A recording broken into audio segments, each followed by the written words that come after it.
nuestro Señor. Amén. Amén. Amén. Bueno, nuevamente, muy buena tarde. Les aconsejo que tengamos teléfonos apagados y ojalá para mejorar aún la comunicación, las cámaras, porque esto la hacen más lenta. Usar la cámara solamente cuando sea estrictamente necesario. Bien, agradecemos entonces al doctor José María Siciliani Barraza, doctor en teología del Instituto Católico de París y doctor en filosofía de la Sorbona de París. Es profesor titular de la Universidad de San Buenaventura y de la Universidad de La Salle en Bogotá. En el campo de la teología se interesa particularmente en construir una hermenéutica teológica atenta a las condiciones culturales, políticas y económicas en medio de las cuales la teología busca hoy pronunciar un discurso pertinente y significativo. Su investigación se focaliza en los aportes de la narrativa para pensar de forma renovada la fe cristiana y los procesos de formación catequética en la Iglesia. Ha publicado varios libros y artículos en torno a esta temática. Hace parte de la Asociación Internacional de Teología Práctica y también de la Asociación de Historias de Vida en Formación, de la Sociedad de Catequetas de América Latina y de la Red de Teólogos Amerindia. De verdad es para nosotros un placer poder compartir este espacio formativo animados por una persona que ha dedicado grandes esfuerzos y gran parte de su vida a profundizar este tema, precisamente de la narrativa en la teología y en la catequesis. Agradecemos al doctor José María el que haya aceptado nuestra invitación y a ustedes que hayan valorado oportuna esta experiencia formativa. Muchas gracias para todos. Doctor, quedamos atentos a sus instrucciones. Muchas gracias. Bueno, muy bien. Muchas gracias, Padre Luis Fernando. Una cordial bienvenida a todos y todas. Entonces, vamos a tener dos momentos. Uno que va a ser un poquito explicativo, en donde yo les voy a mostrar algunas ideas importantes de esta metodología narrativa, como sus fundamentos. Y el segundo, yo les voy a hacer algunos ejercicios concretos, y por eso les decía ahorita que estuviéramos con la Biblia en la mano. Para este primer momento no se necesita la Biblia, pero la necesitaremos para el segundo momento de manera muy particular.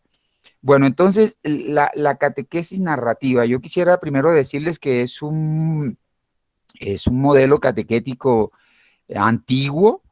Yo me atrevería a decir que en la Biblia ya utiliza este modelo, porque recuerden ustedes que los judíos, para celebrar las grandes fiestas, en particular la Pascua, narraban, rememoraban las hazañas que Dios había hecho con ellos, ¿verdad? Y entonces le contarás a tus hijos. Mi padre era un judío errante. Cuando el niño pregunte, ¿y por qué estamos comiéndonos este cordero? ¿Qué pasa aquí? ¿Cuál es el sentido de esto? La Biblia no dice, dale explicaciones, es que esto significa, no, cuéntale una historia, ¿verdad? Lo mismo Jesús también se valió de narraciones para contar cómo es el reino de los cielos. Después, en la historia de la iglesia, San Agustín tiene un libro muy hermoso que se llama La Catequesis de los Principiantes, en donde San Agustín recomienda que se haga la catequesis de manera narrativa, contando la historia de Dios hasta el momento presente. No es que la historia de Dios llegue hasta los hechos de los apóstoles o las primeras comunidades cristianas. San Agustín le decía al diácono que estaba en Cartago, a quien le escribió ese texto, tienes que contar hasta hoy, qué está pasando hoy. Y eso es muy importante porque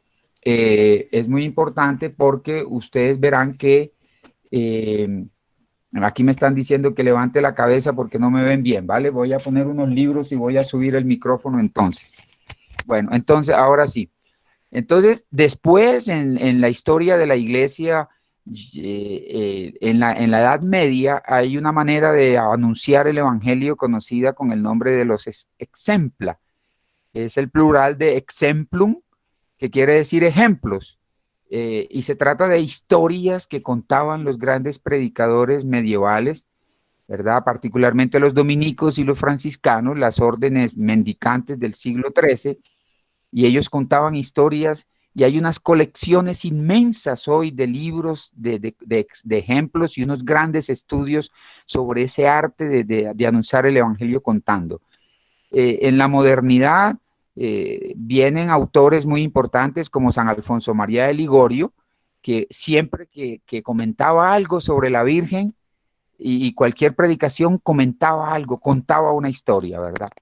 San Juan Bosco, eh, para no ir tan lejos de nuestra casa, escribió una historia de la iglesia para los muchachos en el oratorio, ¿verdad? Porque él quería que conocieran la historia de la comunidad a la cual como bautizados nos introducimos o somos introducidos por el bautismo, ¿verdad? Y en la actualidad, pues hay una cantidad de autores que están trabajando esta metodología, fruto de grandes trabajos en todas las ciencias humanas y sociales sobre la importancia de lo que significa contar para el ser humano. Entonces, se dan cuenta ustedes que hay una tradición enorme que yo he tratado de recoger y que particularmente hoy en este tiempo, por ejemplo, un sacerdote como el padre Riccardo Tonelli, salesiano italiano, recogió y el padre Riccardo Tonelli enseñó en la Universidad Salesiana de Roma durante mucho tiempo la catequesis y él enseñaba un método de catequesis narrativa y de pastoral narrativa juvenil, ¿verdad? Un libro hermoso del padre Ricardo es narrar para ayudar a vivir, no narrare per aiutare a vivere. Bueno, entonces para que ustedes se den cuenta que esto no es una cosa que está improvisada, que es un caprichito de moda, esto no es ninguna moda, porque si fuera moda, entonces la Biblia habría pasado de moda ya, pero la Biblia es fundamentalmente narrativa. La Biblia es fundamentalmente, no es exclusivamente narrativa, pero la Biblia es narrativa, es narración. Entonces, ¿qué fundamento le encontramos a esto de una manera un poco más argumentativa? Antropológicamente, eh, el relato como una necesidad que tenemos como personas, el relato nos sirve, es la principal mediación del lenguaje para nosotros construir la identidad. Nosotros, para poder decir quiénes somos, la mejor manera de decirlo es contando lo que vivimos y lo que hemos vivido, ¿no? Hay estudios, yo no quiero detenerme en eso hoy, muchos de mis artículos van por ahí, pero los más grandes trabajos que hay de grandes filósofos como Paul Ricoeur, Hannah Arendt, ¿verdad? Julia Kristeva desde la psicología, muestran la importancia de construir nuestra identidad contándonos, porque contar no es un asunto de niños, ¿verdad? Contar es, según lo que mostró Ricoeur, es una forma de darle unidad a nuestra vida. Ricoeur dice que el relato es el triunfo de la concordancia sobre la discordancia. Es decir, mientras nosotros no contemos nuestra vida, nosotros como que pareciera que los acontecimientos se nos están escabullendo de las manos porque son acontecimientos dispersos. ¿Por qué razón? ¿Por qué razón? Porque lo que constituye fundamentalmente a un relato es el nudo. Cuando estudiamos literatura y análisis literario en el bachillerato, los profesores nos enseñan a estudiar. Identifique el argumento, le dicen a uno los profesores de español, ¿verdad?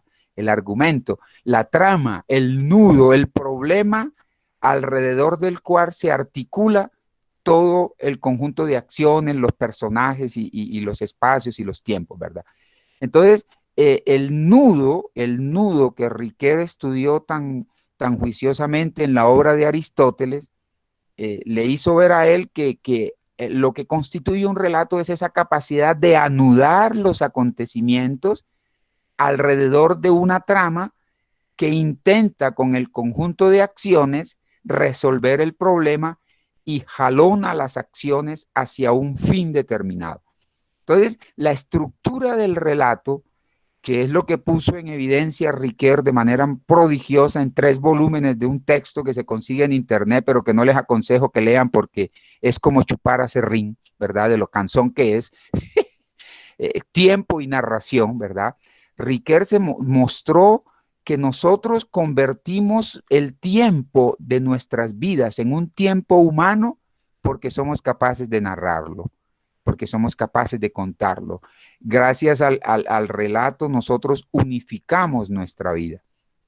Bueno, entonces eso es como la parte antropológica, y eso es importante porque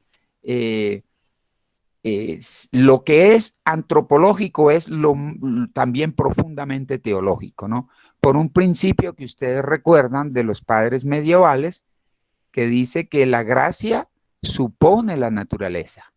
La gracia supone la naturaleza, no la destruye, sino que la perfecciona. Así que si humanamente nosotros construimos nuestra vida contándonos historias y contando nuestra propia historia, teológicamente pasa lo mismo, ¿no? Nuestra experiencia con Dios, nuestra relación con Dios, la construimos en la medida en que vamos siendo capaces de convertir nuestra fe en una historia, ¿verdad? En una historia con Dios, en la medida en que nos dejamos visitar por Dios y nuestra vida ya no es una historia en la que está cada uno de nosotros, cada uno de nosotras como personaje, sino nosotros tomados de la mano de Dios construyendo un camino, ¿verdad? Un itinerario. Bueno, eso me parece a mí importante.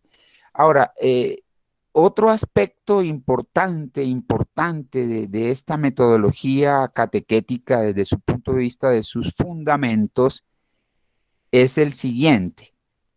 ¿De qué está hecho cualquier relato, cualquier historia, ¿no? Entonces recuerden ustedes cómo comienzan los relatos, ¿no? Érase una vez en una isla misteriosa, ¿verdad? Un monstruo, yo no sé, cualquier cosa, entra el personaje, pero érase una vez, ¿verdad? Érase una vez es el tiempo. El tiempo, ahí está el autor, el narrador introduciendo el tiempo, érase una vez. ¿Verdad? Y inmediatamente comienza el espacio en un lugar, en una isla misteriosa, ¿no? ¿Cómo comienza Don Quijote? ¿Se acuerdan? En un lugar de la Mancha de cuyo nombre no quiero acordarme, ¿no? En un lugar empieza el espacio y empieza el tiempo. Entonces, bienvenido Jaime, desde Putumayo. Entonces, ven, no hay historia, no hay relato que no esté en el espacio y en el tiempo. Pero eso, ¿qué significa teológicamente para nosotros? ¿Qué significa teológicamente? Pues fíjense ustedes nada más y nada menos en lo siguiente. Si Dios se deja contar, es porque entonces Dios es un personaje que interviene en el espacio y en el tiempo. ¿Ve? O sea, lo que estamos diciendo con estos análisis de teología narrativa es algo que conocemos y que deberíamos meditar profundamente, que al Dios cristiano nosotros no lo encontramos fuera de los espacios concretos de nuestra vida, ¿verdad? A Dios lo encontramos. El lugar donde Dios se deja encontrar son en los espacios y en nuestros tiempos, ¿no? El tiempo de Dios es el tiempo nuestro, porque Dios interviene y se hace carne, se hace historia en la vida de Israel y se hace después de manera radical en Jesús, un judío de Galilea que comparte nuestra historia, comparte nuestro destino, ¿verdad? Pero eso significa de manera práctica, sí, esto es muy importante para la catequesis. Catequizar no es enseñar doctrinas, catequizar no es principalmente aprender cosas de memoria de la doctrina católica, porque lo que la Biblia manifiesta en su forma no son doctrinas. Lo que la Biblia nos revela cuando la miramos desde la mirada del relato es cómo los personajes de la Biblia fueron capaces de descubrir que Dios estaba actuando en sus vidas y en los momentos todos de su vida. Cuando estaban en el destierro, cuando estaban esclavizados en Egipto, cuando iban caminando por el desierto, cuando estaban amenazados por las grandes potencias, ¿verdad? Los asirios, los persas, los griegos, ¿verdad? Entonces, cómo Dios fue compartiendo con ellos su caminar, y por eso es que la Biblia no tiene ningún problema en contar a Dios actuando allí, y por tanto aprender a escuchar los relatos bíblicos no es aprender de memoria cosas, citaciones, que en qué versículo, pues ojalá eso se aprenda y ya verán que sí se aprende, pero lo importante es que el relato nos dice cómo fue que el pueblo de Israel y después la primitiva comunidad cristiana, comenzando por los discípulos, aprendieron a descubrir en su vida, en su cotidianidad, la presencia de Dios, ¿verdad? Entonces, fíjense que una cosa muy interesante sobre las parábolas, que son uno de los relatos más hermosos, una de las formas narrativas que hay en la Biblia más hermosas. Uno se podría preguntar, ¿por qué Jesús contaba parábolas? Y uno podría dar un argumento de carácter pedagógico, ¿verdad? Didáctico, que Jesús contaba parábolas porque la gente que lo escuchaba era muy sencilla, campesinos de Galilea, la mayoría no sabía leer, y porque Jesús estaba interesado entonces en hacerse más comprensible en su discurso. Pues esa es una mirada quizás didáctica, pedagógica, que puede ser válida, pero a mí me parece insuficiente, porque lo más importante a mi modo de ver desde el punto de vista de la teología narrativa que sostiene a este modelo catequético es de qué están hechas las parábolas. Y las parábolas están hechas amasadas, si ustedes me permiten, de vida cotidiana. A las señoras de las casas que tenían que pagar impuestos anuales al imperio, que en esas casas que no tenían ventanas, sino un huequito apenas, y casi no entraba la luz porque no tenían toda la conciencia que tenemos hoy de la arquitectura y todas esas casas y todas esas cosas. Entonces se les perdía una moneda y entraban en un problemonón, porque si llegaba el cobrador de impuestos, podían perder la casa, podían perder todo, y ya sabemos lo que significaba caer en manos del imperio, sobre todo para una mujer. Y Jesús vio eso en su vida diaria. Y después él es capaz de decir que el reino se parece a la alegría de una mujer que encuentra una monedita y llama a las amigas y les dice, encontré la moneda, ¿verdad? Entonces, fíjense, es porque Jesús fue capaz de darse cuenta que el reino de Dios no es algo que requiera salirse del espacio y el tiempo con cosas extraordinarias, deslumbrantes, como si para que el reino de Dios estuviera presente, el criterio de la presencia de Dios fuera lo espectacular. Dios no actúa con espectacularidades, ¿verdad? Dios es discreto.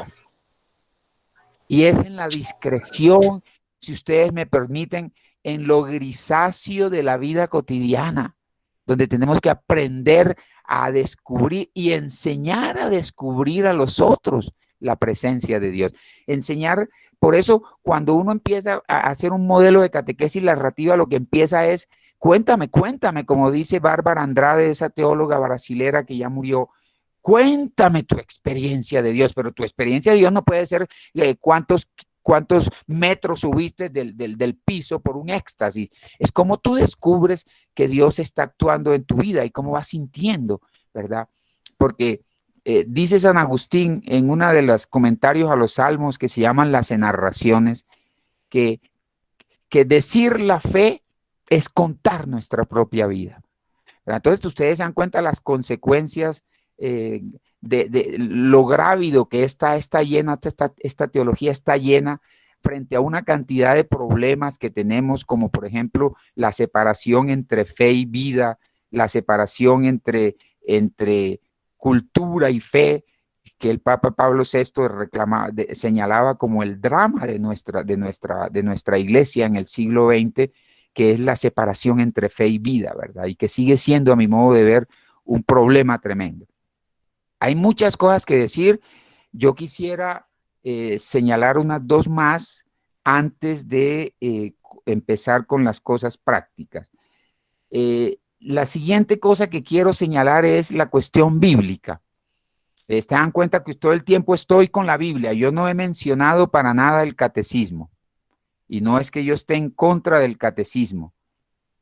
Pero el catecismo, la palabra catequesis significa en griego kata, quiere decir de abajo arriba, de ahí viene la palabra cataclismo, de ahí viene la palabra, ¿verdad? O todas las palabras catástrofe, ¿verdad? Strofeo en griego quiere decir comer, tragar.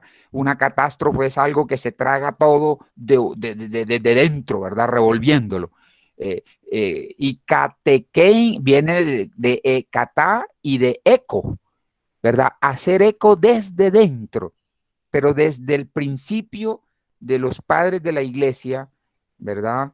Y el padre Mario Perezón muestra eso muy bonito en su tesis doctoral, ¿verdad? La catequesis quiere decir hacer resonar la palabra de Dios, no hacer resonar el catecismo.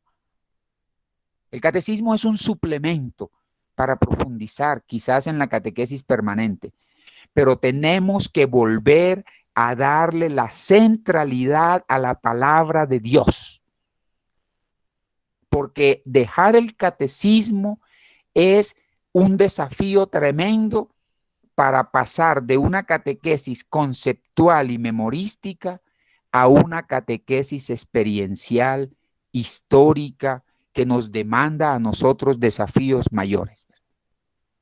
Yo no, como ustedes se darán cuenta, yo no estoy en contra, estoy en contra de una visión según la cual en el cristianismo supondría dejar de pensar. Y cuando promuevo el estilo narrativo para la catequesis, no estoy tratando de insinuar que entonces ahora no tengamos que pensar. El mismo Riquet muestra que el acto de contar es un acto de interpretar y Riquet acuñó una expresión muy bonita que se llama la racionalidad narrativa, porque no es que ahora abandonemos la razón para contar de cualquier manera, no. La manera de contar es muy importante y implica utilizar también nuestra dimensión cognitiva en la fe, porque tener fe no es embrutecerse, ¿verdad? Tener fe no es dejar de pensar y dejar de reflexionar. Bueno, entonces, el puesto de la Biblia es importante y por esto este modelo catequético la coloca en el centro. ¿Con qué objetivo? ¿Con qué objetivo? Que el trabajo sobre los relatos bíblicos, especialmente del Nuevo Testamento, permitan hacer un cruce entre otras tres historias, ¿verdad? Y ese es el desafío que tendría que tener cada sesión de catequesis, y es cómo la historia del relato bíblico que trabajo la articulo didácticamente con mi propia historia. mi historia personal, mi historia biográfica, mi historia íntima. Entonces, ¿cómo hago para vincular ese trabajo? Ahí vienen unas estrategias que obligan también o impulsan más que obligar, entusiasman, incitan a los catequizados a pensar sus propias historias. Y ahí hay un aspecto importante porque nosotros estamos necesitando recuperar esa dimensión personal. La fe ya no puede ser una fe impuesta socialmente, cosa que cada vez se hace más difícil porque vivimos en una cultura cada vez menos cristiana, más secularizada, ¿verdad? Entonces, cada vez necesitamos que la gente tome opción personal, que ya yo no crea simplemente porque mi familia creen, sino porque a mí me convenció Jesús de que su propuesta de vida vale la pena, que me hace feliz, ¿verdad? Porque a mí me resulta deseable Jesús y su propuesta, no simplemente porque me lo impongan o porque me va a dar miedo que me vaya a condenar. Ese tipo de motivaciones pueden ser en algún momento funcionar, pero funcionar, pero o sea, el mismo Alfonso María de Ligorio decía que quienes se convierten por miedo casi no perduran en la fe, ¿verdad? Bueno, entonces este es el primer esfuerzo por tratar de unir el relato bíblico con la historia de cada catequizado.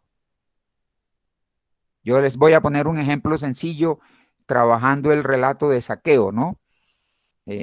Dice que entró Jesús a Jericó, ¿verdad? Y había en la ciudad un hombre llamado Zaqueo, ¿verdad? Que cuando se enteró, quería ver a Jesús, dice el texto, quería ver a Jesús.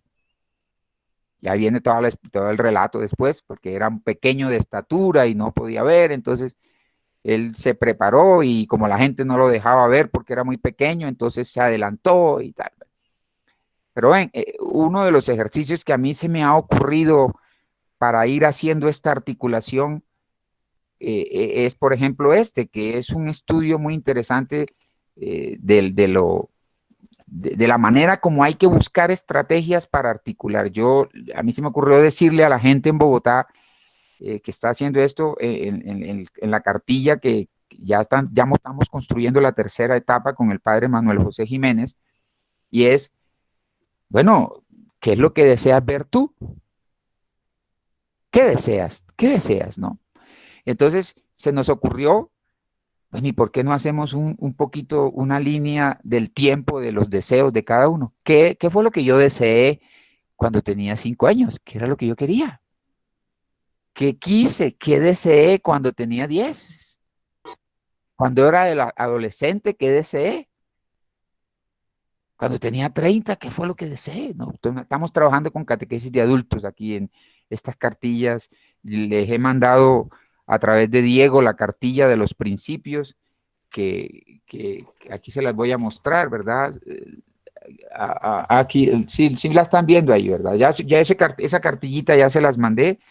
Es un texto que yo escribí sistematizando todo esto que les estoy diciendo. Entonces, cuando la gente, y trabajamos un poco el deseo, ¿no? Y nos buscamos unos textos de los padres de la iglesia, algún texto de algún místico sobre el deseo y algún texto de la importancia del deseo en la vida espiritual. Y entonces, ¿por qué? Por un detalle pequeño del relato que decía que Zaqueo quería ver, ¿no? Quería ver. Y confrontamos con otro texto del Evangelio que dice que Herodes quería ver a Jesús, ¿no? ¿Verdad? ¿Qué clase de quereres hay allí? Discúlpeme un momentico, por favor.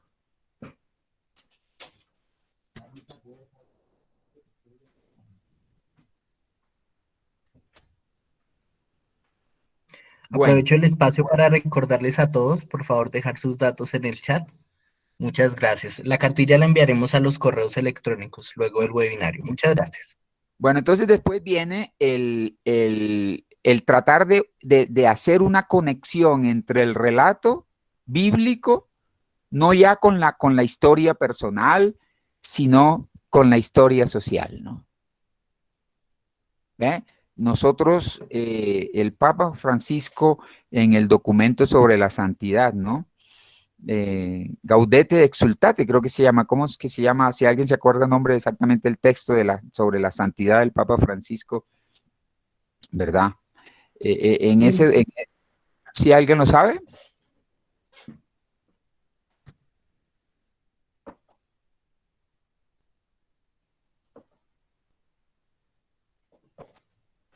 Sí, sí, aquí lo tengo, es Gaudete Exultate, ¿no?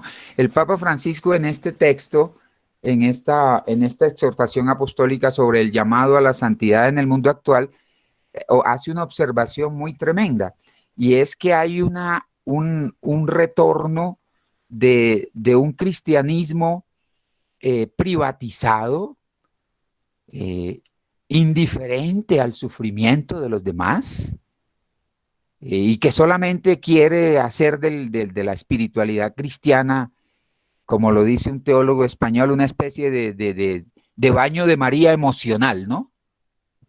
Qué rico, yo me siento bien con el Señor, sí, pero y tu experiencia de Dios, ¿cómo te impulsa a mirar los sufrimientos en el mundo y de tanta gente? No, no, no, la gente, dice el Papa Francisco, que es un retorno de una cuestión, de un error, una herejía de los primeros siglos que se llama el gnosticismo, que es una fe que dice el Papa que no tiene carne, ¿no? Que quiere desconocer la carne de la historia. Y el Papa dice en el número 35, 36, una mente sin Dios y sin carne, ¿no? ¿Verdad? Porque lo que me interesa es, como lo dice Monseñor Luis Augusto Castro, mi Diosito y yo y mi Diosito hacemos mayoría, y los problemas de los demás, que el infinito que se quede sin estrellas, ¿no? Y a mí me importa un pepino, ¿verdad? Entonces, necesitamos recuperar la dimensión social de nuestra fe, y necesitamos aprender a leer a la luz de la Biblia y de sus relatos nuestra propia historia, la historia de hoy. Tenemos que adquirir la sensibilidad acompañando a Jesús en sus relatos sobre lo que está pasando en el mundo de hoy. Y hay que buscar maneras en que al trabajar un relato, el trabajo sobre el relato permita por algunas preguntas, por alguna estrategia pedagógica, que pensemos la historia de nuestro país, la historia de nuestro barrio, la historia de nuestra ciudad, la historia de nuestro pueblo, de cara a construir otra historia que se parezca más a la voluntad de Dios, ¿verdad? Porque estamos en una historia que la hemos llamado desarrollo, que la hemos llamado progreso, y que de progreso no tiene sino la destrucción de la naturaleza, el empobrecimiento cada vez de la mayoría más de la gente, y la concentración de las riquezas en unos pocos, ¿verdad? Entonces, esta es la historia que queremos construir, y nosotros los cristianos no tenemos nada que decir sobre el decurso de la historia actual, ¿verdad? Entonces, a mí me parece eso fundamental, porque eso hace parte del proyecto de la fe cristiana, que se condensa fundamentalmente en algo que se llama la doctrina social de la Iglesia, ¿verdad? Nosotros tenemos un proyecto de civilización que transmitir en la catequesis, ¿verdad? Bueno, y la otra historia, ¿verdad? Por eso la catequesis narrativa sería el cruce de 4 historias.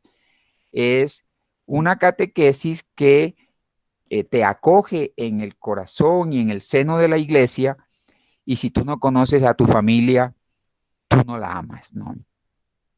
Tú tienes que conocer a la iglesia para amarla.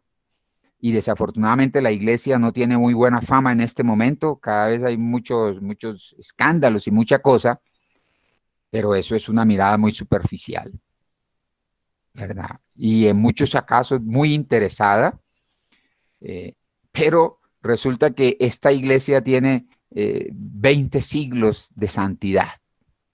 Entonces a mí se me ha ocurrido, y en esto me he inspirado mucho en San Juan Bosco, porque personalmente a mí me apasiona leer los relatos de los santos, ¿verdad? Ustedes saben que San Ignacio de Loyola se convirtió leyendo, haciendo la lectura de la Leyenda Dorada, que era un texto que contaba las historias de los santos medievales. y desde el principio de la iglesia. Ustedes saben que San Juan Bautista de la Salle, sus meditaciones a los hermanos las hizo, muchas de sus meditaciones fue sobre las fiestas de los domingos, sobre las fiestas de los santos, y San Juan Bautista retoma la historia de estos santos, ¿no? Y el conocimiento de la historia de los santos y de las santas de la iglesia es una maravilla y una riqueza que tenemos olvidada, ¿verdad? Tenemos olvidado eso. Y a mí me parece que esa es una de las mejores maneras de conocer la historia de nuestra iglesia. Entonces nosotros procuramos en una sesión de catequesis integrar esa otra historia, que es la historia de la santidad de la iglesia, que es fascinante porque cuando uno estudia la vida de los santos, uno se da cuenta que son más humanos que nosotros, que tuvieron que pelearla, que tuvieron que sudarla, y que la santidad no es una cosa rara que lo vuelva a uno un bicho raro, ¿no?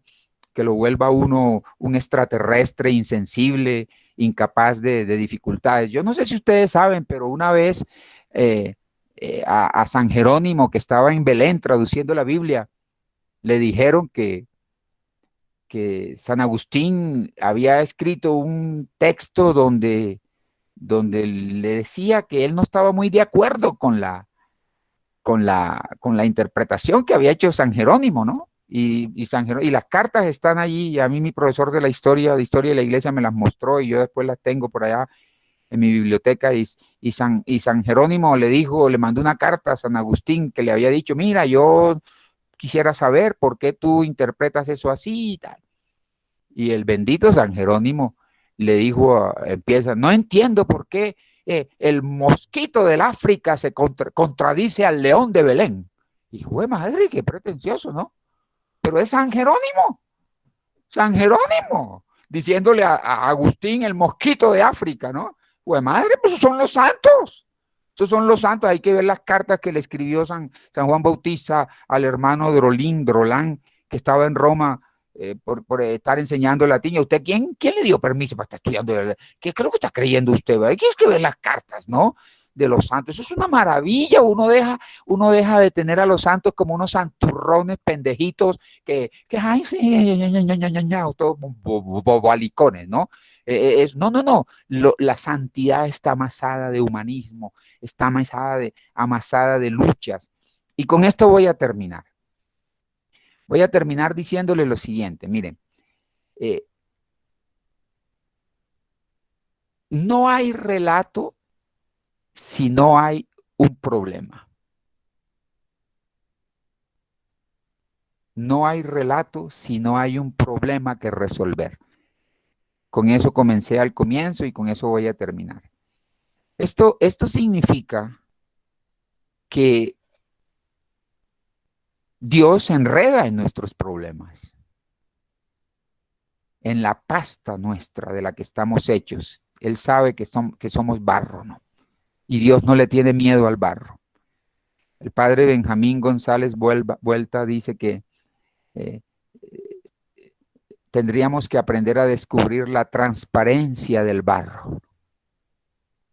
Llevamos este tesoro en vasijas de barro. Entonces fíjense que esto es muy bello porque narrativamente nosotros nos podemos preguntar, bueno, ¿cómo es posible? ¿Por qué hay nudo? ¿Por qué hay nudo en la Biblia?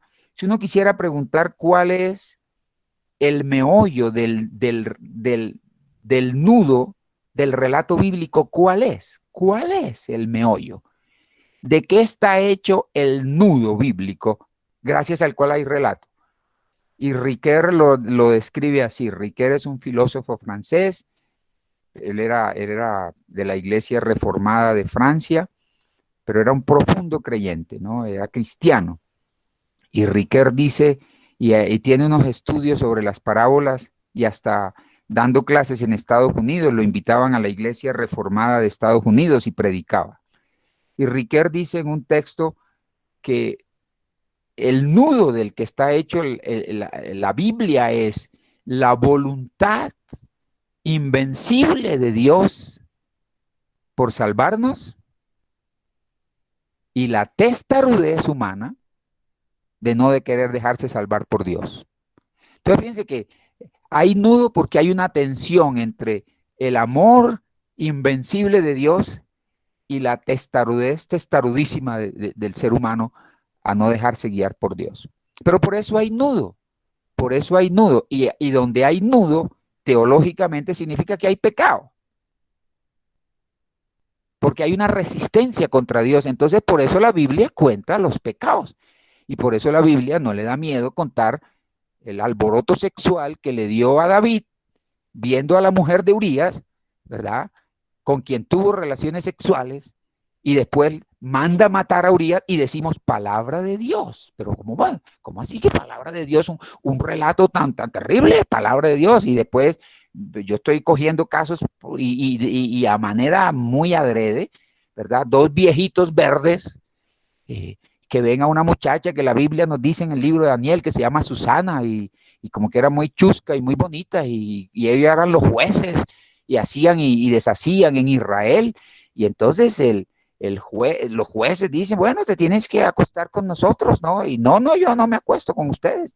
Y la llevan a matar, ¿no? Y decimos palabra de Dios, en la historia de Dios viejos, morbosos y verdes, palabra de Dios. ¿Cómo nos atrevemos a decir palabra de Dios? Ahí está en la Biblia. Y eso es por poner miles y miles de ejemplos, ¿no? Abraham escondiendo a su mujer por miedo en Egipto. Perdón, a Moisés, ¿verdad? Tanta cosa que hay en la Biblia, ¿no? Entonces, la historia de Sansón. Fíjense ustedes que desde este punto de vista, y eso es algo que tendríamos que profundizar alguna vez, la Biblia no es un libro de historias ejemplares. La Biblia no es un libro de buenos ejemplos. La Biblia es un libro teológico. ¿Por qué? Porque el libro de buenos ejemplos es un libro moralizador. Y la Biblia no es un libro moralizador que está tratando de dar buenas lecciones para que te portes juiciosito. Porque la fe, entrar en una historia con Dios, no es empezar a tener buen comportamiento. Es otra cosa distinta. Eso lo dice el Papa Benedicto XVI en la encíclica Deus es Caritas. Dice, no se comienza a ser cristiano por el hecho de aceptar normas, ¿verdad? Y por empezar a ser bueno, no, ¿verdad? La cuestión de la Biblia no es ser buenos, ¿verdad? Santo Tomás de Aquino dice, Dios no nos ama porque seamos buenos. Dios nos ama para que seamos buenos, que es otra cosa distinta, ¿verdad? Pero el moralismo es otro aspecto que habría que trabajar, pero yo quiero ya parar allí porque sobre estos fundamentos habría mucho que decir. Yo les mando la cartilla, hay los fundamentos místicos, los fundamentos sociales, los fundamentos morales, los fundamentos bíblicos, a ver qué más hay aquí, los fundamentos místicos, ya, los fundamentos catequéticos, los fundamentos litúrgicos, los fundamentos, a ver qué más hay aquí, fundamentos, a ver, bueno, sí, algunos, pero en el programa de investigación que yo tengo alrededor de esto, hay como 12 elementos para fundamentar, fundamentos antropológicos, fundamentos místicos, fundamentos políticos, ¿verdad? Porque es la relación del relato bíblico con la moral, la fundación del relato bíblico con la celebración, con la dimensión sacramental, ¿verdad? Son aspectos que hay que pensar de manera muy importante. Fíjense ustedes, por ejemplo, digamos una última palabrita, ¿qué relación hay entre liturgia y relato? ¿Verdad? La Biblia es, la Eucaristía es hacer memoria, hacer memoria. La Eucaristía tiene una estructura fundamentalmente narrativa, anamnética, como dicen los liturgistas, porque hagan esto en memoria, anamnesis, ¿no? En memoria mía. Y si se hace memoria es porque estamos celebrando algo que hemos vivido. Y si hemos vivido algo es porque tenemos algo que contar. De manera que hay un desafío en la parte litúrgica porque si no hemos vivido nada, ¿por qué vamos a celebrar? ¿Acaso no pasa muchas veces que lo litúrgico es vacío, como dice la Biblia, este culto que me dan es un culto vacío, ¿por qué puede ser vacía la liturgia? Ahora, dicho eso, tengo que aclarar una visión equivocada de la liturgia que tendría, que la equipararía a que solamente pueden celebrar los buenos, solamente pueden celebrar los coherentes, los que son comprometidos. Ese es otro problema complicado en la liturgia, porque si la liturgia fuera para los buenos y para los que están absolutamente comprometidos, especialmente en la dimensión política, entonces, ¿quién podría celebrar, no? Los sacramentos no son un premio a los de buena conducta. Y por eso Jesús le dio la primera comunión a Judas. Yo no sé si habían notado ese aspecto, ¿no? Pero bueno, esas son las cosas que hay en los relatos bíblicos, ¿no? Bueno, yo tendría muchas cosas que decir, pero quiero escuchar preguntas sobre esta primera parte. No sé cómo les ha parecido, pero lo que me interesa aquí en este momento es que ustedes se den cuenta del trasfondo, de los fundamentos antropológicos, bíblicos, teológicos de este modelo, si ustedes quieren, de este estilo de catequesis que yo llamo catequesis narrativa. Entonces los escucho, hagamos una primera diálogo aquí, y quien quiera hablar, active por favor su micrófono y podemos comentar alguna cosita antes de pasar a una parte práctica. Doctor, una pregunta. Soy Hernando Muñoz de Pereira. Sí, a ver, Hernando, cuénteme. Me entra una inquietud. ¿Primero está la evangelización o primero está la catequesis? ¿Y qué debemos hacer nosotros como personas pertenecientes a la iglesia? ¿Más bien catequizar o evangelizar? ¿Cuál puede ser más productivo, digamos, para la conversión de las personas? Muchas gracias. Ya. Bueno, a mí me gusta mucho una división que hay, que a mí me parece que tiene mucho rendimiento pedagógico y que aparece en el directorio catequético que acaba de salir hace un mes, ¿no? Pero ya estaba en otros documentos de la iglesia. La iglesia habla de la catequesis en 3 etapas. La catequesis, el primer anuncio, ¿verdad? En que el primer anuncio se caracteriza por mostrar sin un anuncio explícito, sino que la gente nos ve como creyentes y se interesa, ¿y esto por qué? ¿Y ustedes por qué viven así, verdad? El testimonio. Entonces, después, la catequesis de iniciación es ya todos los procesos propios para la iniciación a los sacramentos, a la vida cristiana, para hacerse cristiano, ¿no? Y después viene la formación permanente que el Papa Juan Pablo II denomina abiertamente la catequesis permanente, ¿verdad? Entonces, eso es muy importante porque nosotros tenemos que percibir en qué nivel están las personas, nuestros destinatarios. Ahora bien, la catequesis hace parte de la evangelización, ¿verdad? La iglesia no evangeliza solamente con la catequesis, la iglesia evangeliza con la promoción social, con la pastoral social, la iglesia evangeliza en la pastoral de la salud, ¿verdad? Pero ustedes se dan cuenta que la catequesis atraviesa en sus diversas modalidades la acción pastoral de la iglesia. Digamos, Hernando, que la acción, la misión amplia de la iglesia es la evangelización, es anunciar el evangelio y construir comunidades que vivan el evangelio. Esa es la misión de la iglesia.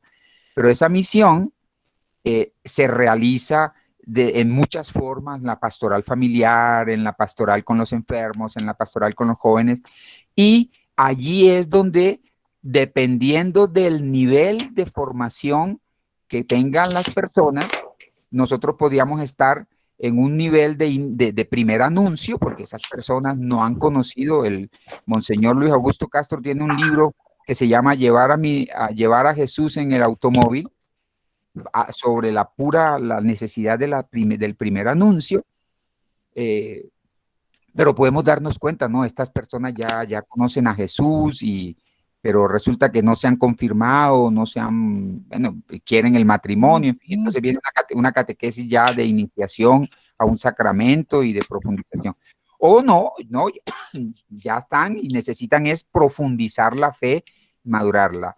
Entonces, yo te digo que nosotros llegamos a la conclusión en Bogotá, porque este proyecto que estamos llevando en Bogotá fue fruto de un diagnóstico pastoral que hizo la arquidiócesis, y el padre Manuel suele repetir esta frase: lo que constató la arquidiócesis con encuestas y con análisis sociológicos y análisis estadísticos y mezcla de investigación cualitativa y cuantitativa es, en síntesis, una débil adhesión a Jesús, ¿verdad? Muchos cristianos que se llaman cristianos no tienen ni idea de lo que significa ser cristiano, porque la evangelización no ha sido una evangelización profunda, sistemática, y por los cambios tan terribles y rápidos que ha conocido la cultura en los últimos 50 años, entonces mucha gente hoy ya no sabe lo que significa ser cristiano, y aunque vayan a misa todos los domingos, ¿verdad? ¿Verdad? Entonces, eso es otra cosa, ¿verdad? Entonces, ahí es donde nosotros necesitamos mirar con detenimiento frente a qué grupo estamos y qué es lo que está necesitando la persona y los grupos, para ver si hacemos más bien una catequesis de iniciación o un proceso de formación permanente. El padre Manuel Jiménez dijo aquí, y Monseñor y todos los obispos de aquí de Bogotá hace 3 años dijeron: no, esto se necesita volver a iniciar a los que están iniciados, ¿no? Hay un librito muy bonito que yo recomiendo porque es una delicia, que se llama La conversión de los buenos. La conversión de los buenos. Es un librito ya viejo, pero es una maravilla de libro del padre claretiano Atilano Alais, con Z. Y él muestra que hay mucha gente buena, pero que no se ha convertido a Jesús. Porque es que ser cristiano no es ser buena persona, eso es otra cosa. No, los cristianos deberíamos ser buenas personas, pero tú puedes ser muy buena persona y no ser cristiano, porque eso es otro asunto, ¿verdad? Y él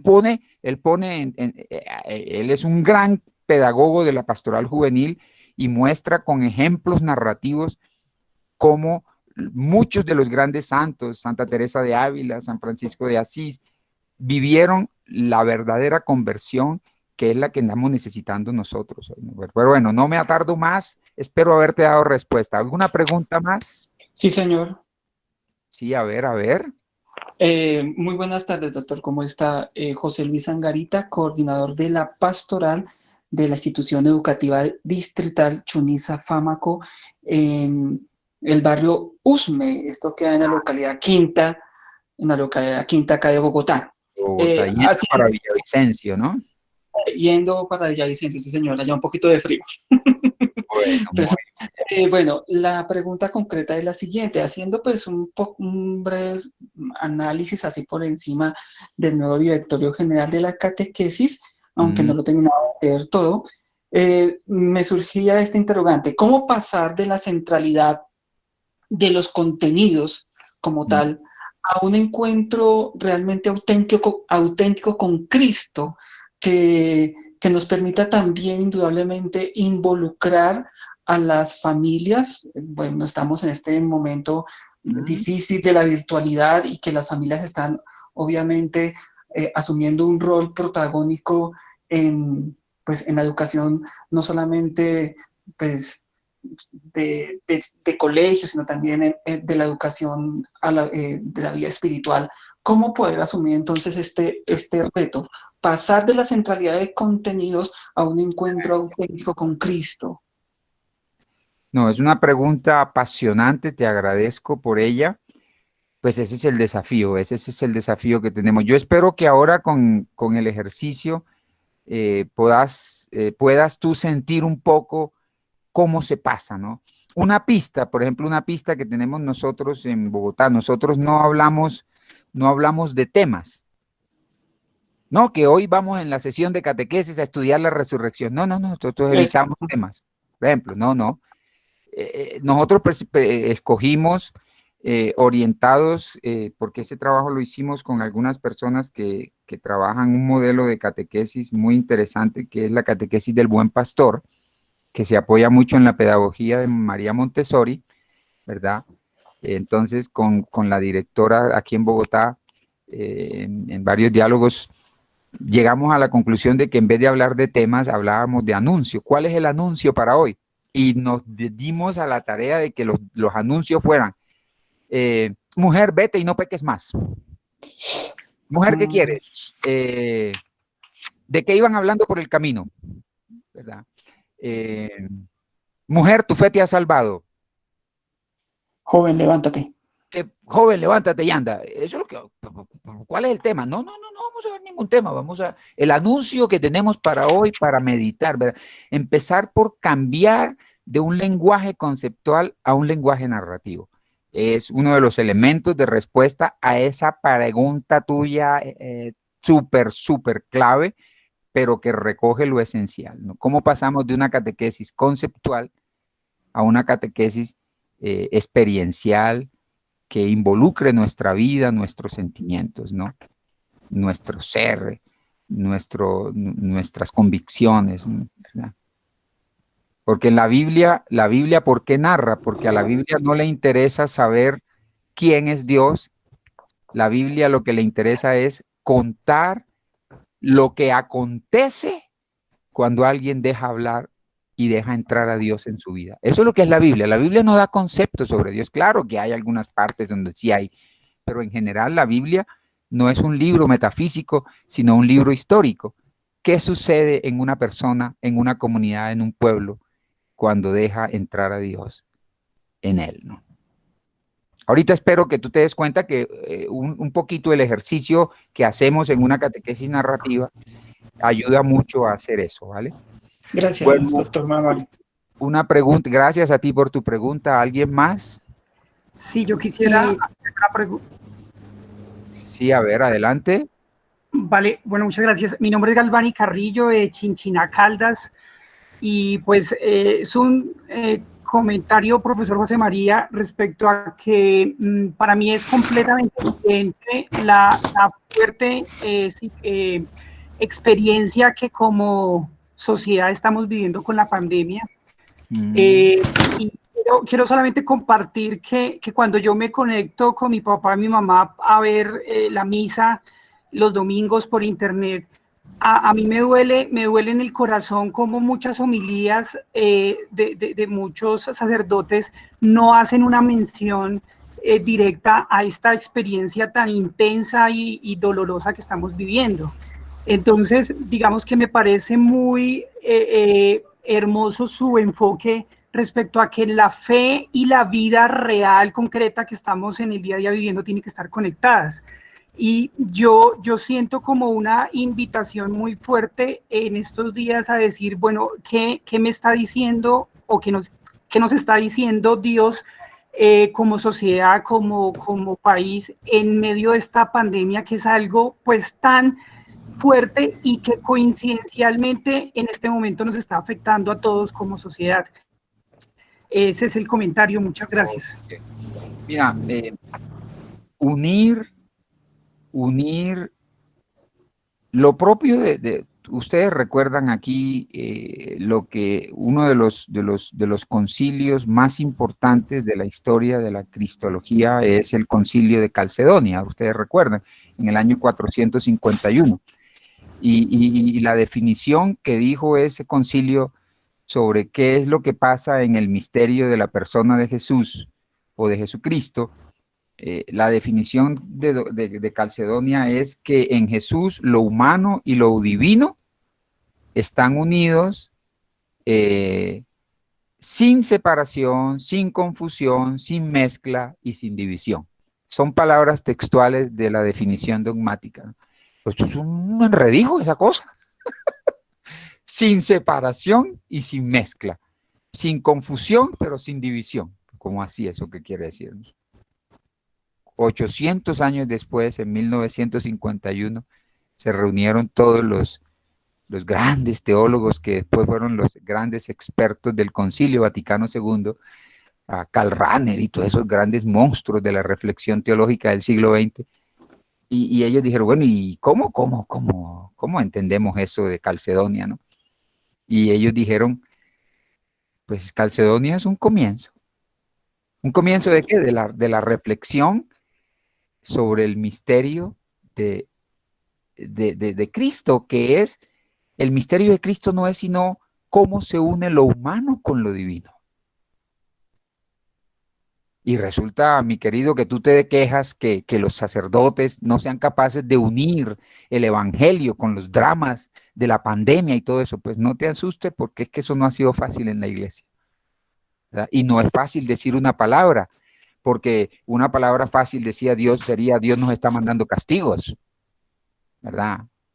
Dios mandó la pandemia, ¿verdad? Ay, quisiera mandarles un meme que me mandaron, no sé si todavía lo tengo aquí, espérense a ver y se los comparto, pero era simpático, ¿verdad? Madre mía, qué teología porque es que hacer una reflexión sobre el acontecer de Dios en la historia hacia aquí los temas. Entonces, fíjense, por ejemplo, esta teología. ¿Te dio coronavirus?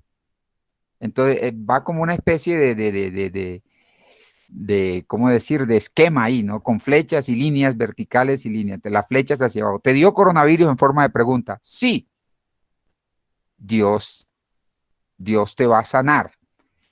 No, en el otro lado. Dios te está cuidando. Ahora, el sí ahora sería sí. ¿Y te curaste? Dios te curó. Sí, y te moriste, Dios sabe lo que hace. A todo, Dios está ahí como resolviendo todo, cualquiera que sea la situación. Una teología muy facilita. Espérate, ¿cómo así que Dios sabe lo que hace cuando te mandó y te dejó que tú te murieras del virus? ¿Cómo así? Eso no es tan fácil decirlo tan a la carrera, ¿verdad? ¿Verdad? Eso no es tan sencillo, porque aprender a descubrir cómo actúa Dios en nuestras vidas, no lo demos por tan rapidito.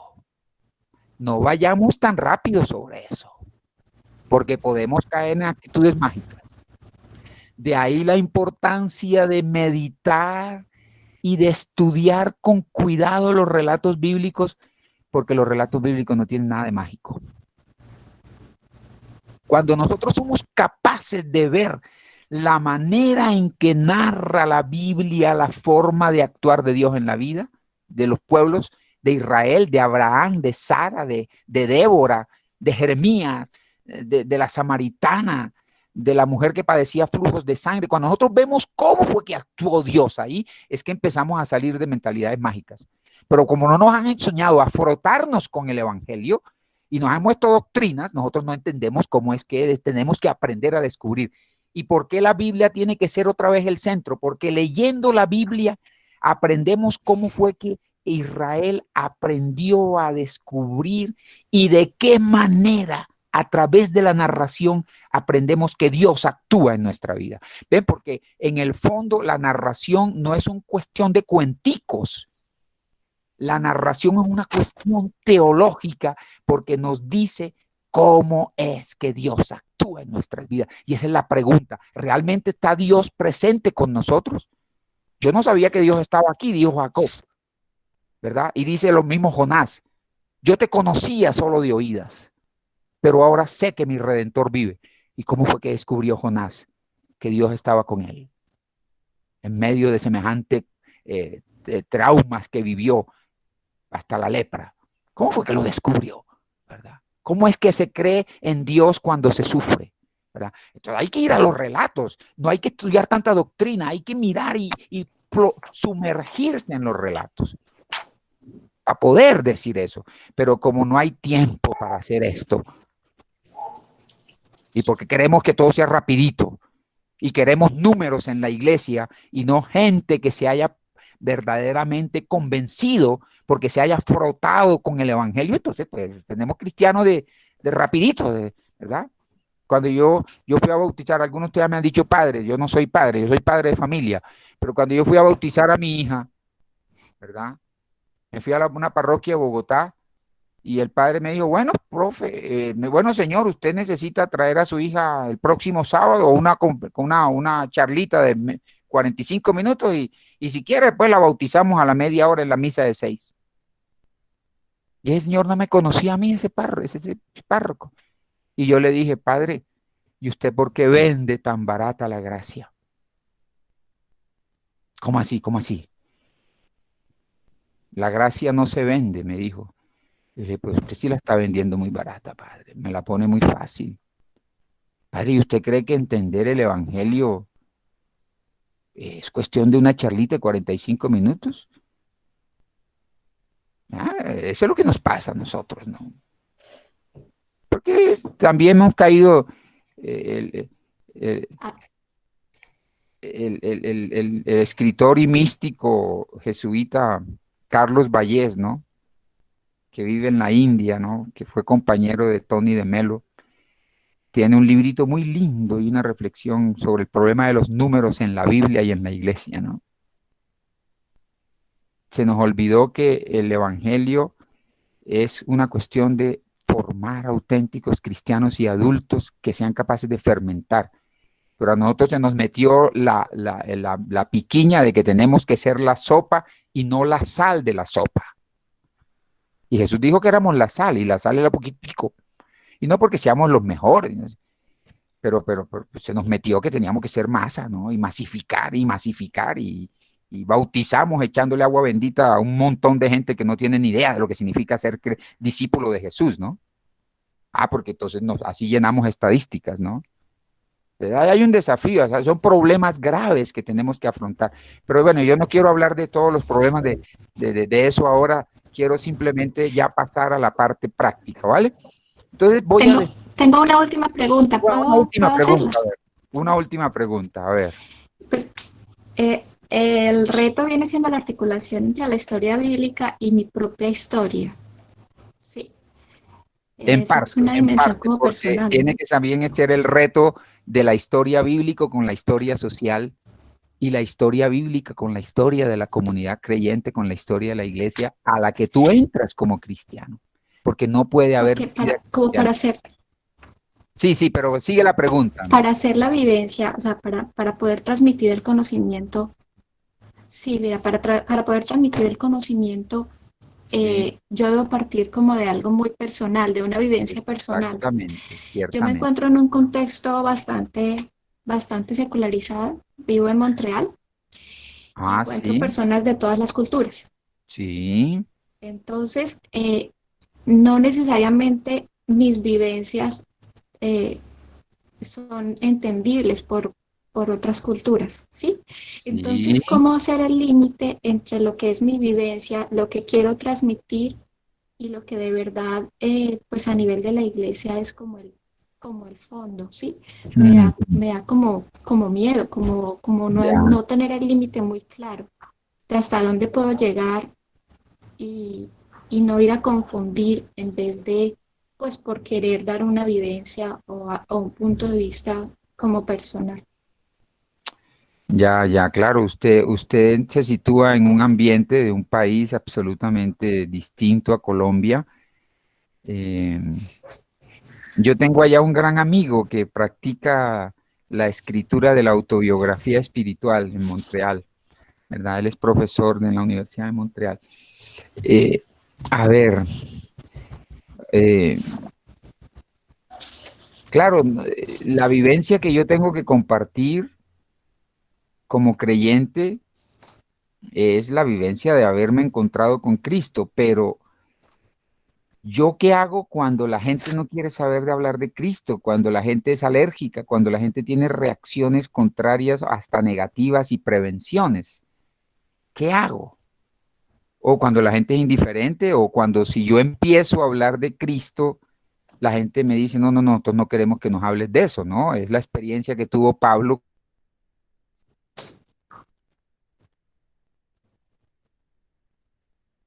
Los griegos no podían hablar de resurrección porque ellos entendían el alma como algo inmortal que escapa de la cárcel del cuerpo. ¿Qué cuento de resurrección? ¿De cuál resurrección? Les dio risa, ¿no? ¿Cómo comunicar el evangelio en contextos en donde no hay las condiciones para que el mensaje de Jesús resuene, ¿no? Y es un camino largo, ¿no?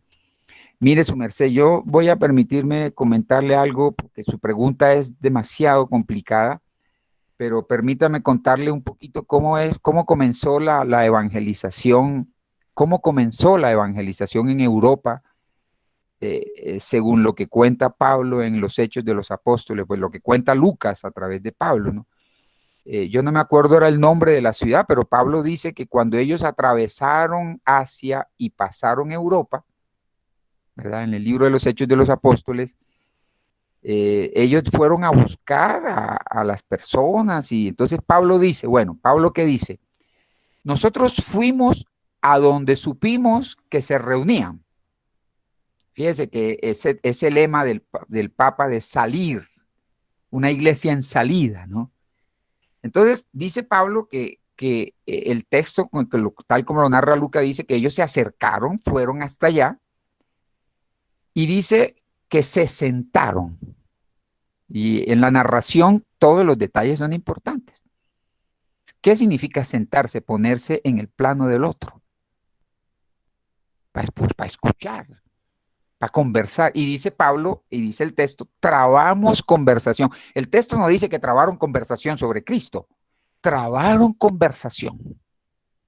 Trabaron conversación. Aquí yo no me puedo callar de un principio salesiano, ¿verdad? Que ustedes llaman salesianos porque vienen inspirados de San Francisco de Sales. ¿Y saben cuál era la ley de la evangelización para San Francisco de Sales, que le tocó vivir en un contexto no como el suyo en Montreal, pero agresivo porque era el protestantismo? La ley de la evangelización era, se los voy a decir para descrestarlos aquí en francés, como lo decía él, ¿no? La proximité amicale. Es facilito de traducir. La ley de la evangelización es la proximidad amistosa. Lo primero que hay que hacer es trabar conversación amistosamente con los otros, ¿verdad? Fíjense que aquí podríamos tomar el ejemplo del relato de Maús, ¿no? Oye, ¿de qué iban hablando por el camino? A mí me impacta porque Jesús hubiera podido decir, muchachos, no se preocupen, mire, yo soy el resucitado, aquí estoy yo, mire, yo les puedo probar. No, Jesús no comienza así. Jesús comienza escuchando las angustias de los otros.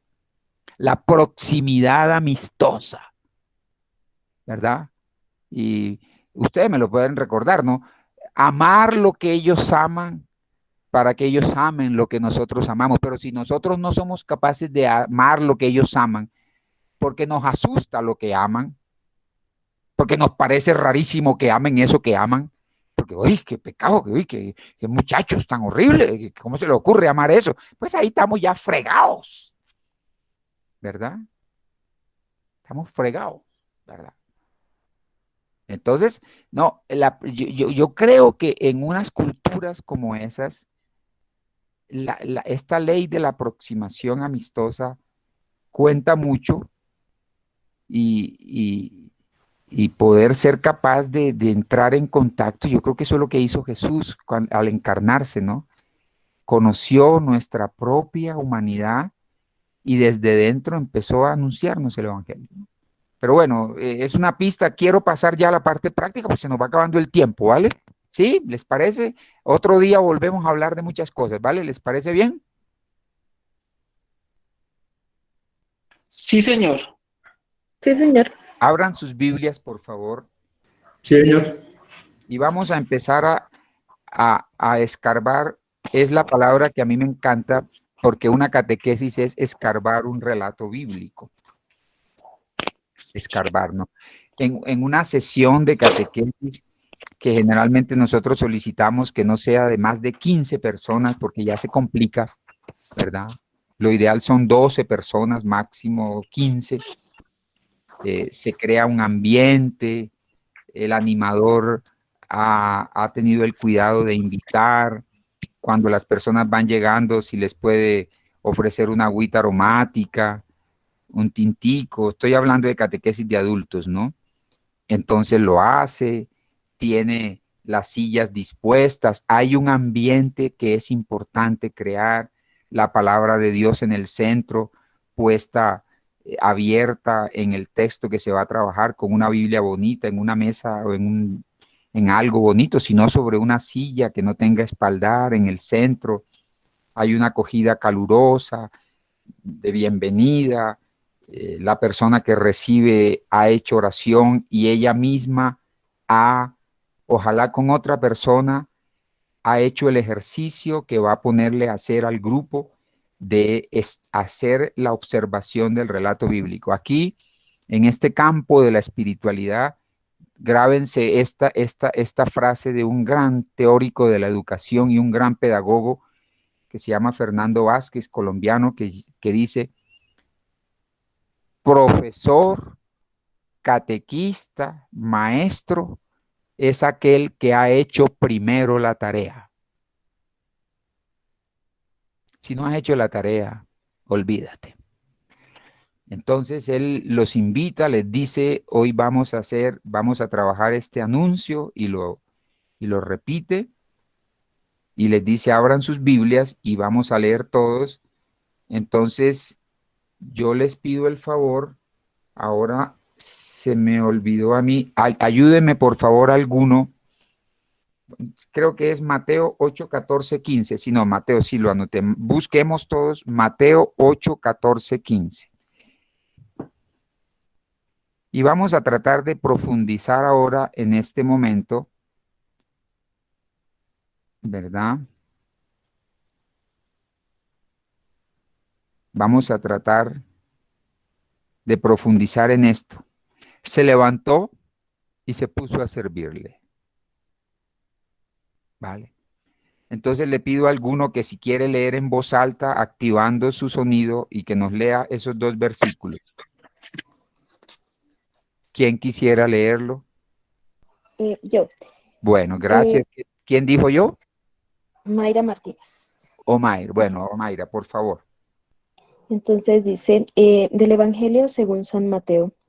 Cuando Jesús llegó a casa de Pedro, vio a la suegra de éste que estaba en cama y con fiebre. Él la agarró de la mano y desapareció la fiebre. Ella se levantó y se puso a atenderle. Palabra de Dios. Gracias, te alabamos, Señor. Bueno, podemos leer la versión de Marcos, de Marcos 1, 29, 31, por favor.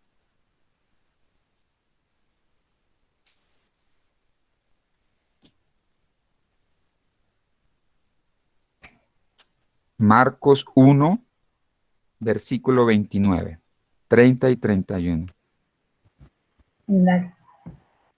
Cuando, Sí, cuando la gente salió de la casa de oración, Jesús se vino a la casa de Simón y Andrés con Santiago y Juan. La suegra de Simón estaba en casa con fiebre, por lo que muy luego le hablaron de ella. Jesús se acercó y la levantó, tomándola de la mano. Se le quitó la fiebre y luego se puso a atenderlo. Palabra de Dios. Gracias, te alabamos, Señor. Bueno, en todo relato hay, y en este se cumple de manera particular, un comienzo, una situación inicial, después sucede algo, algún problema, después se hace algo para resolver el problema, que se llama la acción transformadora, y después viene un desenlace, y después viene, que es el cambio de situación, ¿no? Los narratólogos ingleses, gringos, dicen the turning point, ¿no? El punto de cambio, de giro, ¿no? Es el desenlace en español, y después viene una situación final. ¿Ustedes me podrían decir cuál sería la situación inicial?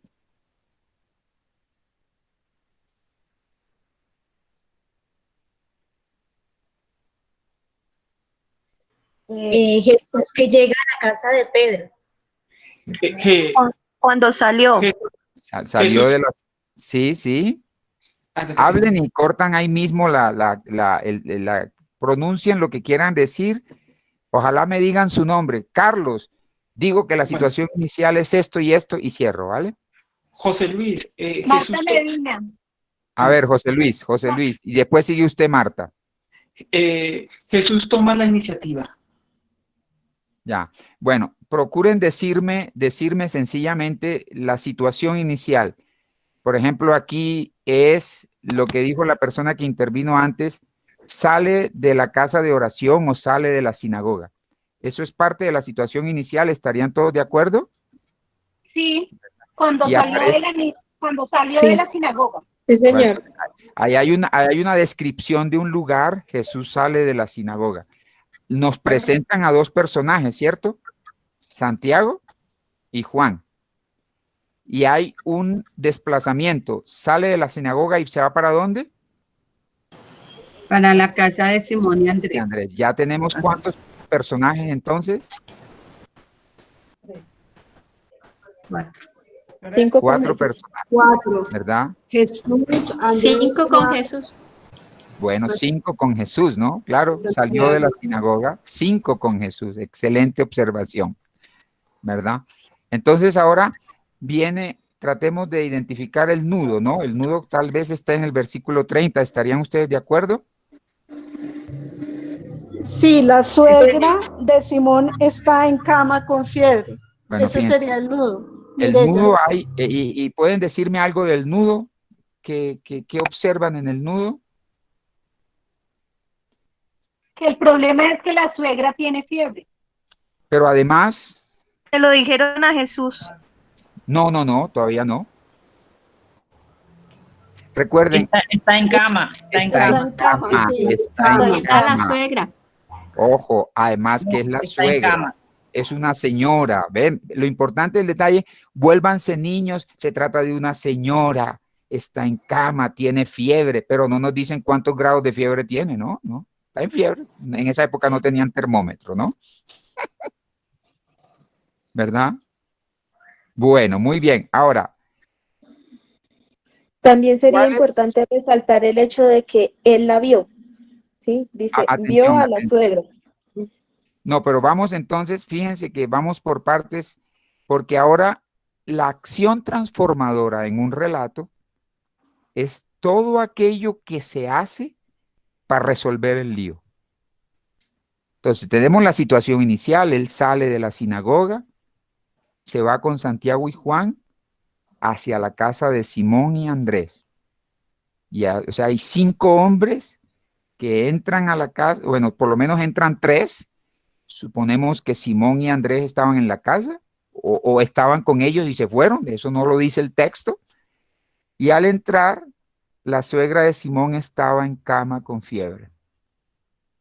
Entonces, la acción transformadora es qué se hace para resolver el lío.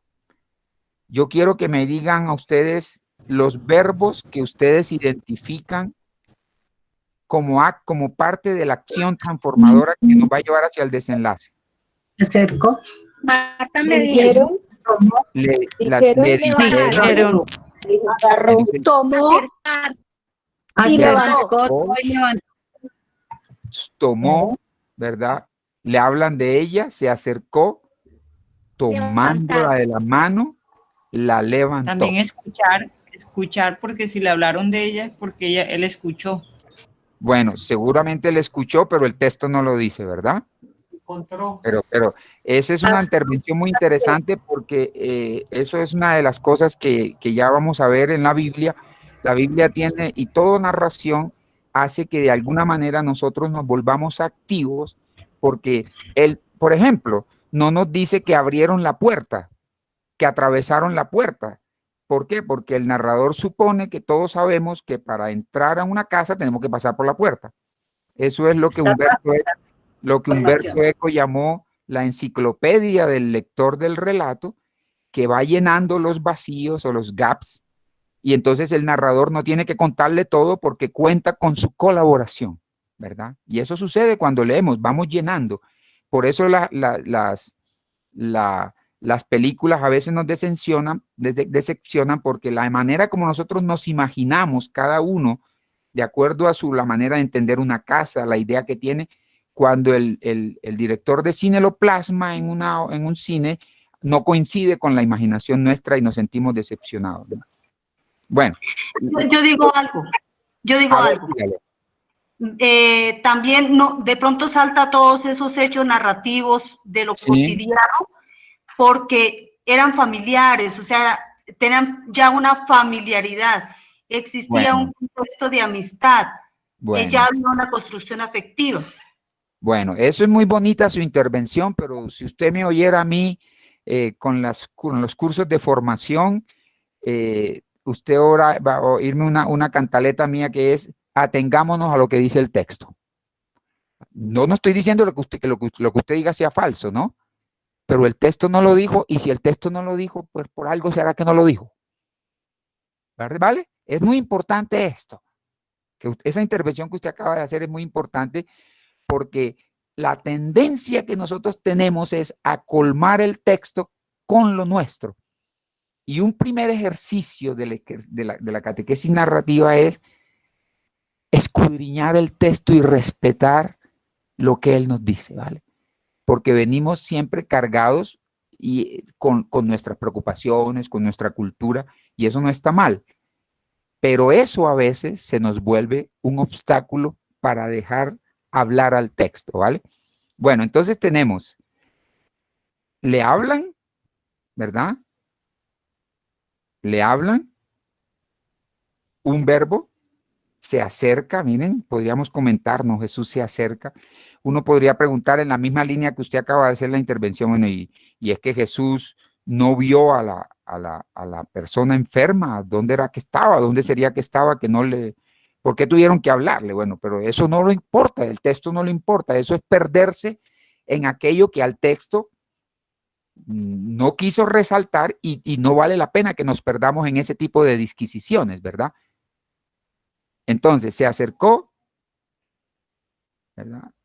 La tomó de la mano, ahí hay una cosa muy hermosa, tomar de la mano, y la levantó.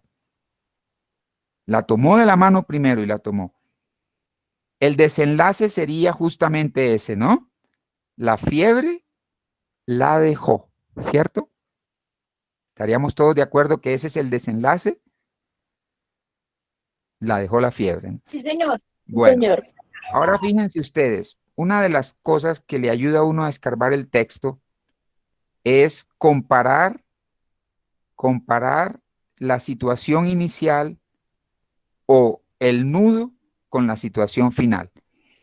¿Qué contraste encuentran ustedes entre el nudo o la situación inicial y el nudo y la situación final?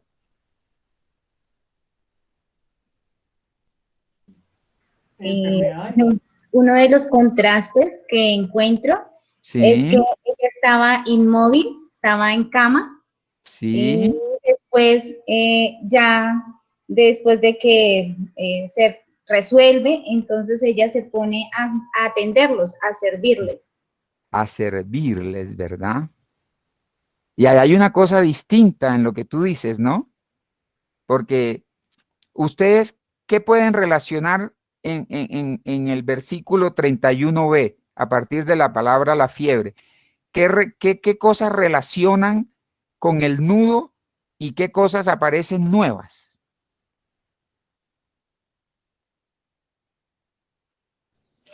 Se resalta el hecho de la enfermedad, ¿no? En el nudo de la enfermedad, En el como nudo, tal, o sea, y sea más concreta, ¿qué se repite? se repite la fiebre. La fiebre, ¿verdad? Y en cama, ¿no? En cama. Y al ahora, final, pues, la fiebre desapareció. pero aparece algo nuevo. Aparece lo nuevo. Jesús la tomó de la mano. Levantada. Jesús la tomó de la mano.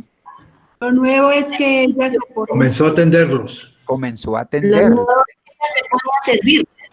Claro, fíjense que los narratólogos dicen, cuando tú comparas el nudo con la situación final, tú puedes percibir hacia dónde apunta el narrador. El narrador no quiere destacar solo el hecho de la curación. El narrador quiere destacar sobre todo el efecto que tiene sobre la suegra de Pedro la curación, que ahora está en capacidad de servir. De servir. ¿Sí? ¿Se perdió? ¿Qué fue lo que dijo el Señor? Perdone. La señora tiene la capacidad ahora de servir. Sí, claro, tiene la capacidad de servir. Fíjense que es muy interesante porque lo que le importa al narrador no es destacar simplemente que Jesús hace milagros, sino que cuando Jesús cura a alguien, lo pone en actitud de servicio. Hay mucha gente que cree en los milagros de Jesús y que está toda hora buscando milagros, pero no le quieren hacer un favor a nadie. Porque creer en Jesús no es creer en milagros. Creer en Jesús es servirnos. Bueno, fíjense, uno podría seguir escarbando y seguir trabajando el texto, y yo apenas les he prestado el ejercicio con una sola herramienta de las que hay, y les cuento que hay alrededor de 700 herramientas para observar un relato bíblico. José María, discúlpame, una pregunta. Dime. Digamos, tú nos diste de un mismo relato dos citas, digamos, dos formas de relato, ¿no? Y digamos, uno al observar una forma en el Evangelio de Mateo y la otra en el Evangelio de Marcos, uno nota diferencias, ¿no? Claro. Pues no tanto, pero sí, por ejemplo, que sale de la sinagoga en el Evangelio de Marcos, o por ejemplo, en Mateo que la coge de la mano. Entonces, ¿cómo interpretar esas diferencias entre las diferentes formas en que se da el relato en los diferentes libros al hacer este análisis de la narración? Sí, claro, la manera de contar a través de introducir un personaje, de introducir un gesto, de suprimir esto, de cambiar aquello, vehicula una teología, ¿verdad? Lo que muestra que en el Evangelio hay pluralidad de teologías, ¿verdad? Esa es otra forma. Buenas tardes, José María. Buenas tardes. Habla la hermana Abigail. Sí, hermana. Yo quisiera preguntarle, usted acaba de decir que hay unas 700 o más de 700 herramientas con cuales apoyar pues estos estudios de la Sagrada Escritura, como este que usted nos mostró ahorita y que es muy efectivo. Bueno, ¿cómo puede uno conseguir, o al menos algunas, o cómo estudiarlas? Ya, sí, en la cartilla que yo les voy a mandar, que ya le mandé a Diego y que le van a mandar a ustedes, hay al final un resumen. Yo me he dedicado a resumir de manera muy sencilla, porque detrás de esto hay todo un trabajo sobre exégesis narrativa, pero ustedes saben que la exégesis es cómo interpretar la Biblia, y la exégesis tiene dos grandes vertientes: una vertiente más histórica que dice dónde nació el texto, cómo fue que se construyó el texto, y una vertiente más literaria que es cómo está construido el texto. Yo mezclo las dos, pero privilegio aquella que me mete al interior del texto, ¿no? Porque a mí no me parece que en la catequesis tengamos que perdernos averiguando quiénes fueron los autores, cuáles fueron las tradiciones, ¿no? El texto nos llega ya como nos llega, en su forma actual, y eso es lo que la Iglesia nos dice, que esa es la palabra de Dios. Los conocimientos de la tradición, lo que llaman la forma Geschichte, como es que se dice en español, la historia de la forma, la historia de la redacción, todo eso me parece que pues muy valioso, pero eso no sirve para la catequesis, porque eso lo que hace es enredar la piola. A mí me parece que lo que importa es cómo le ayudamos a la gente a saborear los textos con este tipo de herramientas que son muy sencillas y que permiten acostumbrarnos a leer con calma la palabra de Dios. Voy a hacerles un Sí. ejercicio más. Gracias. Ahí están, y si quieres, escríbeme, dile a Socorro que te dé mi correo y yo te mando un libro muy bonito sobre catequesis, sobre ya más especializado en exégesis narrativa con cantidad de ejemplos. Es más, yo se lo voy a mandar a Diego, se lo voy a mandar a Diego para que lo comparta a todos, ¿no? Es el manual más importante de análisis narrativo bíblico, hecho de manera Muchas muy gracias, José María. Bueno, Dios le bendiga. Gracias. ayúdame ¿Y a cuál buscar. sería la articulación de esta cita entonces a la vida personal? Bueno, entonces fíjense, excelente pregunta. Fíjense, uno puede empezar a trabajar esto, y ahora, ¿cómo hago yo para trabajar? Entonces ahí vienen otro momento en la catequesis, ¿no? Que hay que preparar con cuidado.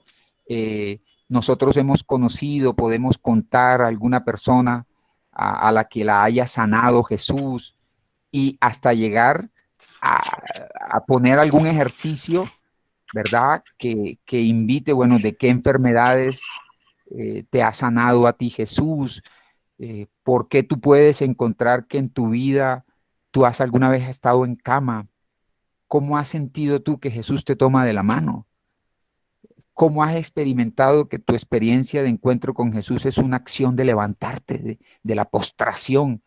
El catequista puede empezar a preparar una serie de oraciones, de preguntas, dejar un tiempo, poner ese trabajo para que lo hagan en casa, para que lo vuelvan a compartir en la próxima sesión, ¿verdad?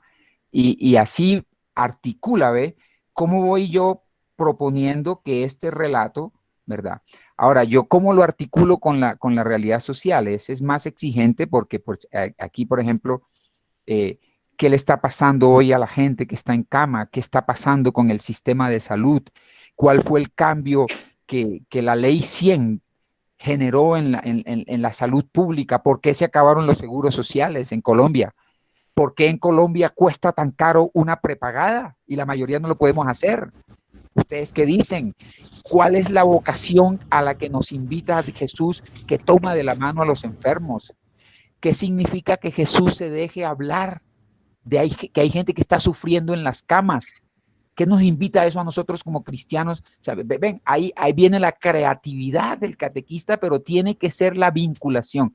¿Y cómo lo vinculo yo con la historia de la iglesia? Bueno, podemos estudiar algún pasaje de la historia de San Camilo Lelis, que se dedicó a los enfermos, y por qué fue el que se dedicó, y por qué San Francisco se dedicó a los leprosos, cómo fue eso, qué fue lo que pasó, ¿verdad? Y leer un pasaje de algún santo que haya dedicado su vida al cuidado de los demás y se haya santificado curando a los enfermos, ¿verdad?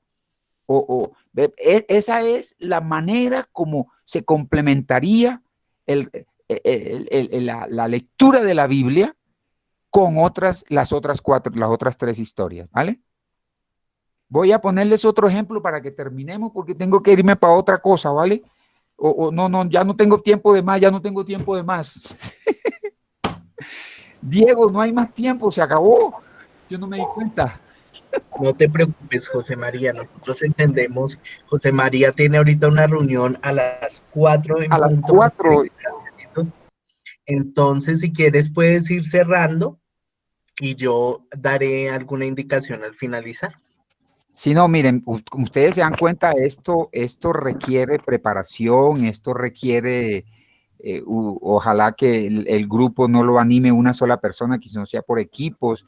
Bueno, esto supone un trabajo, pero ustedes se dan cuenta que el corazón, yo espero con el ejercicio cortico que acabamos de hacer, haberles mostrado que lo que viene al centro. Fíjense, yo podría poner un ejercicio que es leer algún pasaje del catecismo sobre los enfermos, sobre el sacramento de la unción de los enfermos, o sobre el servicio, o sobre la vida cristiana como servicio, en fin, pero eso viene después, ¿ven? El centro de la catequesis no es aprender de memoria, y sin embargo ustedes se dan cuenta que escarbando el texto uno se lo aprende casi de memoria, y eso es lo que me dice la gente en Bogotá.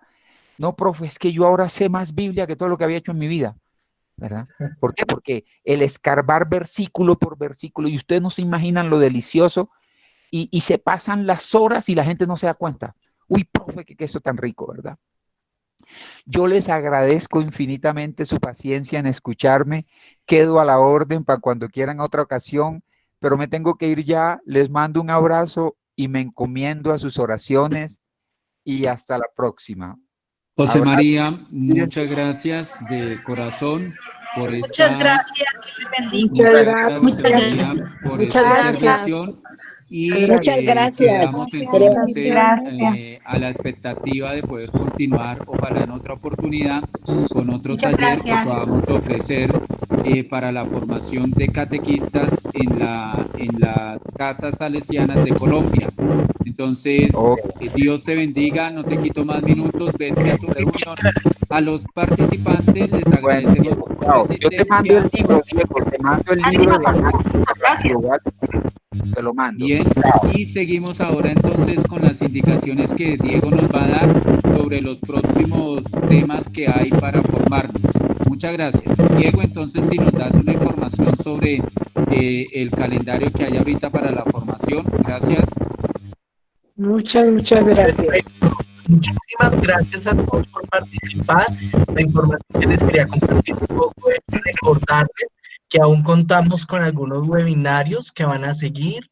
El próximo webinario es el webinario sobre tipología familiar. El webinario de tipología familiar se va a desarrollar el próximo 14 de agosto de 2 a 4 de la tarde. Entonces, cordialmente invitados. Para las personas que no se han inscrito, se pueden inscribir en el mismo link donde se inscribieron a este webinario de catequesis narrativa. Lo único que deben hacer es señalar a qué otros webinarios tal vez quisieran participar. Lo que vamos a hacer es que con la asistencia que me dejaron en el chat, yo confirmo esa asistencia y les voy a enviar el correíto, tanto con el material, con los dos materiales que nos dejó José María, como con el certificado para las personas que lo solicitaron. Muchísimas gracias a todos por participar. Gracias. Esperamos poderlos ver el próximo 14 de agosto. Muchas gracias. Muchas bendiciones. Gracias, muy amable. Buenas tardes.